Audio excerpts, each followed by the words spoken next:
Հայ-ռուսական համալսարանում տեղի ունեցավ համագործակցության պայմանագրի ստորագրում Հայաստանի ազգային կարատեի ֆեդերացիայի նախագահ Վազգեն Հարությունյանի և Հայ-ռուսական համալսարանի ռեկտոր Էդվարդ Սանդոյանի միջև։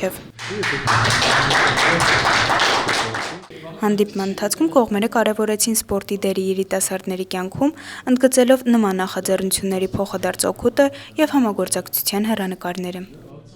Միջոցառումն ավարտվեց Օրբելու անվան դահլիճում, որտեղ հյուրերի համար դասախոսությամբ հանդես եկավ սպորտային հոգեբան Իրինա Պապովան։ Նա ներկայացրեց սպորտային հոգեբանության հիմնական ուղղությունները, ընդգծելով, որ այն կարևոր միջոց է մրցակցային առավելություն ստանալու համար։ Նրա խոսքով, հոգեբանական պատրաստվածությունն օգնում է մարզիկներին և մարզիչներին լիարժեք օգտագործել իրենց ներուժը որպես միասնական թիմ։ Իրինա Պապովան ներկաներին նաև ծանոթացրեց գործնական մեթոդների հետ, որոնք նպաստում են մարզիկների ներուժի ամբողջական բացահայտմանը և ինքնավստահության ամրապնդմանը։